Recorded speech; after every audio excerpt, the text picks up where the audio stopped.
Kumusta mga katrupa? Ako nga pala si Len Stories.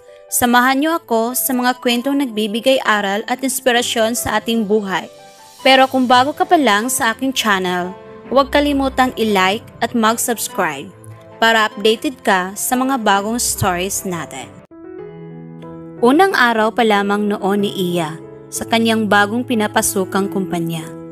Natapos na naman kasi ang kontrata niya sa dating pinagtatrabahoan, kaya naman ngayon pa lamang ulit siya nakahanap ng panibagong trabaho. Dahil doon ay talagang nagagalak ang dalaga na magsipag sa trabaho, lalo na't nabalitaan niyang sa kumpanyang ito ay nagre-regular sila ng empleyado. Nasa labi pa lamang ng kanilang gusali ang 25 taong gulang na dalaga nang madatnan niya ang ilang kalalakihan na pinagtitripan ng isang matandang janitor na halata namang walang kalaban-laban sa kanila. Nakasuot ng mararangal na uniforme ang dalawang lalaki at alam niyang mga katrabaho niya ito sa bagong kumpanya. Hawak ang kanya-kanya nilang kape ay pinagkakatuwaan nilang dumihan ng sahig na katatapos lamang linisin ng matanda. Bukod pa roon ay tumatawa-tawa pa sila na parabang nakakatuwa ang kanilang ginagawa habang itinutulak ang janitor. Hoy! Sumigaw si Iya nang nanggagalaiti. Ano kayo? Mga isip bata? Dagdag niya pa habang patuloy na lumalapit sa kanila. Nginingitian lamang naman siya ng dalawang mokong. Huwag ka nga makialam dito, miss. Tropa kami niyang si Tatang. Huwag ka nga pakialamera. Sarkastikong sagot pa ng lalaki sa kanya. Tiningnan niya ang matandang janitor, ngunit kitang-kita niyang umiiling ito. Ibig sabihin, hindi totoong kaibigan nito ang dalawang isip batang lalaking ito. Ang lalaki ng katawan niyo. Matanda pa ang naisipan niyong iboli? Kakapal naman ang mga mukha niyo ha? Hiyaw ni Iya sa galit na tinig. Sino ka ba ha? Kilala mo ba kami? Bago ka rito ano? Tanong ng isang lalaki. O, ano naman kung bago ako rito? Bakit? Aapihin niyo rin ako? Mga salbahe kayo? Sinungitan pa ni Iya ang dalawa bago niya hinarap ang matanda. Tatay, ayos lang po ba kayo? May pag-alalang tanong niya sa matanda. Ngumiti naman ito at tinanguan siya. Bakit hinayaan niyo ho na ganyanin kayo ng mga mokong na yon? Sa susunod po, pwede bang magsumbong kayo sa guard o kahit sa akin man lang? Para naman po natuturuan sila ng leksyon. Bilin pa ni Iya bago siya noon nagpaalam na aalis muna't malilate na siya sa trabaho.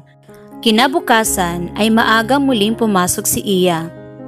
Ang totoo ay nawaglit na sa kanyang isip ang tungkol sa naging engkwentro niya sa matanda at dalawang katrabaho na aapi rito. Puno kasi ng trabaho ang kanyang isip. Ngunit ganoon na lamang ang naging gulat ni Iya na makapasok siya sa kanilang kumpanya at sinalubong siya ng kumpulan ng kanyang mga katrabaho. Anong meron? Tanong ni Iya sa isa sa kanyang mga katrabaho. May announcement daw ang CEO natin, Iya. Tungkol daw to sa isang insidente kahapon. Sagot naman ito nang biglang nakapagbalik sa alaala ni Iya sa nangyari kahapon. Dumating ang kanilang CEO at nagsitahimik ang lahat. Sa likod nito ay nakasunod ang matandang tinulungan niya kahapon. Ngunit katakang-takang nakasuot na ito ngayon ng magarang damit na pangmayaman na animo kalibin nito ang kanilang boss. Hindi na ako magpapaligoy-ligoy pa, panimula ng kanilang boss. Ilang janitor at janitress na ang nag-resign nang halos sunod-sunod nitong mga nakaraang linggo sa hindi namin malamang dahilan. Ayaw naman kasi magsalita ang mga nasabing empleyado sa takot na baka balikan sila ng mga taong kinatatakutan nila sa kumpanyang ito. May halong galit na pagpapatuloy pa ng kanilang boss. Kaya naman, nagpasya ang daddy ko na siya mismo ang humuli sa mga boli Gusto niya kasi siya mismo ang makakita ng ginagawang pang-aapi ng mga taong ito. Alam niyong lahat kung paano namin pinahalagahan ang lahat ng empleyado namin, mula sa pinakamataas hanggang sa pinakamababa. Dahil lahat kayo ay parte ng kumpanyang ito. Pagkatapos ay ganoon pa ang gagawin ninyo? Nagulat si Iya sa narinig. Lalo nang malamang ama pala ng kanilang boss ang matandang tinulungan niya kahapon. Biglang lumabas sa isang malaking screen ang CCTV footage ng nangyari kahapon. At napasinghap ang lahat nang makita nila kung paano'y pinagtanggol at tinulungan ni Iya ng buong puso ang matanda mula sa mga bully na iyon. Ay yukong-yuko na sa isang sulok. Mabuti na lang, isa sa mga bagong empleyado natin dito ang mayroong mabuting puso. Kaya naman, nagpasya kaming i-promote agad siya bilang team leader at irregular siya sa trabaho, si Iya. Tila nagbago ang buhay ni Iya dahil sa kanyang pagtulong at simula noon ay lalo pa niyang pinag-igi ang kanyang trabaho. Hanggang dito na lamang katropa. Sana ay nagustuhan nyo ang kwentong handog ko sa inyo.